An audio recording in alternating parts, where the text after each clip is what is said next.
Hi friends, welcome back to jobs explain YouTube channel. ಸ್ನೇಹಿತರೆ, 10th pass ಆಗಿದ್ದರೆ ನೀವು ಯಾವುದೇ ಕಾರಣಕ್ಕೂ ವಿಡಿಯೋ ಸ್ಕಿಪ್ ಮಾಡಬೇಡಿ. ಏಕೆಂದರೆ ಇಲಾಖೆಯಲ್ಲಿ ಖಾಲಿ ಇರುವ 232 ಅಂಗನವಾಡಿ ಶಿಕ್ಷಕರು ಹುದ್ದೆಗಳಿಗೆ ಅರ್ಜಿ ಆಹ್ವಾನಿಸಲಾಗಿದೆ.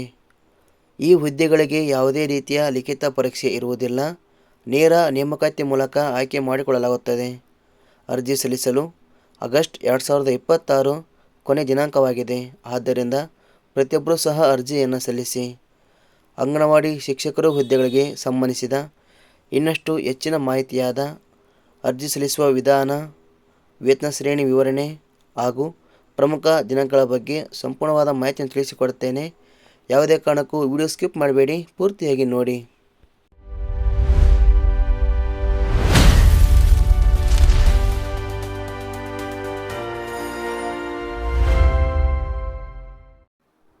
ಯಾದಗಿರಿ ಅಂಗನವಾಡಿ ಇಲಾಖೆಯ ಹುದ್ದೆಗಳಿಗೆ ಅರ್ಜಿ ಸಲ್ಲಿಸಲು ಬಯಸುವ ಅಭ್ಯರ್ಥಿಗಳು ಗೂಗಲಿಗೆ ಬನ್ನಿ. ಇಲ್ಲಿ ನೀವು ಜಾಬ್ಸ್ ಎಕ್ಸ್ಪ್ಲೇನ್ ಅಂತ ಟೈಪ್ ಮಾಡಿ. ಇಲ್ಲಿ ಕಾಣುವ ವೆಬ್ಸೈಟ್ ಮೇಲೆ ಕ್ಲಿಕ್ ಮಾಡಿಕೊಳ್ಳಿ. ಇಲ್ಲಿ ಯಾದಗಿರಿ ಅಂಗನವಾಡಿಯಲ್ಲಿ ಉದ್ಯೋಗ ಎಂಬ ಆರ್ಟಿಕಲ್ ಮೇಲೆ ಕ್ಲಿಕ್ ಮಾಡಿಕೊಳ್ಳಿ. ಕೆಳಗಡೆ ಬನ್ನಿ. ನೇಮಕಾತಿ ಇಲಾಖೆ ಹೆಸರು ಯಾದಗಿರಿ ಮಹಿಳಾ ಮತ್ತು ಮಕ್ಕಳ ಅಭಿವೃದ್ಧಿ ಇಲಾಖೆ. ಈ ಒಂದು ಇಲಾಖೆಯಲ್ಲಿ ಅಂಗನವಾಡಿ ಸಹಾಯಕಿ 171 ಹುದ್ದೆಗಳು ಖಾಲಿ ಇವೆ ಹಾಗೂ ಅಂಗನವಾಡಿ ಕಾರ್ಯಕರ್ತೆ ಹುದ್ದೆಗೆ 61 ಹುದ್ದೆಗಳು ಖಾಲಿ ಇವೆ. ಒಟ್ಟು ಹುದ್ದೆಗಳ ಸಂಖ್ಯೆ ಇಲ್ಲಿ 232 ಹುದ್ದೆಗಳು ಖಾಲಿ ಇವೆ. ವೇತನ ಶ್ರೇಣಿ ಇಲಾಖೆಯ ನಿಯಮಗಳ ಅನುಸಾರ ತಿಂಗಳಿಗೆ ವೇತನ ಶ್ರೇಣಿಯನ್ನು ನಿಗದಿಪಡಿಸಲಾಗಿದೆ.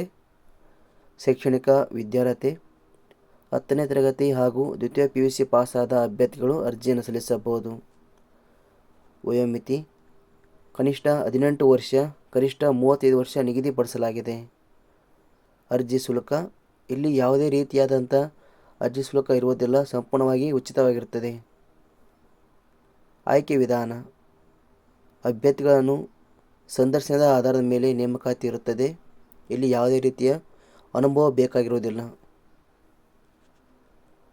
ಅರ್ಜಿ ಸಲ್ಲಿಸುವ ವಿಧಾನ ಆಸಕ್ತಿ ಹೊಂದಿದ ಅಭ್ಯರ್ಥಿಗಳು ಅರ್ಜಿಯನ್ನು ಆನ್ಲೈನ್ ಮೂಲಕ ಸಲ್ಲಿಸಬೇಕು. ಪ್ರಮುಖ ದಿನಾಂಕಗಳು ಅರ್ಜಿ ಸಲ್ಲಿಕೆ ಆರಂಭದ ದಿನಾಂಕ 24/7/2026, ಕೊನೆ ದಿನಾಂಕ 24/8/2026 ಆಗಿದೆ. ಅರ್ಜಿ ಸಲ್ಲಿಸಲು ಅಪ್ಲೈ ಲಿಂಕ್ ಮೇಲೆ ಕ್ಲಿಕ್ ಮಾಡಿಕೊಳ್ಳಿ. ಇಲ್ಲಿಂದ ನೀವು ಡೈರೆಕ್ಟಾಗಿ ಅರ್ಜಿಯನ್ನು ಸಲ್ಲಿಸಬಹುದು ಹಾಗೂ ನಿಮಗೆ ಹೆಚ್ಚಿನ ಮಾಹಿತಿ ಬೇಕಾದಲ್ಲಿ ಕೆಳಗಡೆ ಇರುವಂಥ ನೋಟಿಫಿಕೇಶನ್ ಲಿಂಕ್ ಮೇಲೆ ಕ್ಲಿಕ್ ಮಾಡಿಕೊಳ್ಳಿ. ಇದಕ್ಕೆ ಸಂಬಂಧಿಸಿದ ಒಂದು PDF ಇರುತ್ತೆ, ಅದನ್ನು ನೀವು ಪೂರ್ತಿಯಾಗಿ ಓದಿಕೊಂಡು ತದನಂತರ ಅರ್ಜಿಯನ್ನು ಸಲ್ಲಿಸಿ.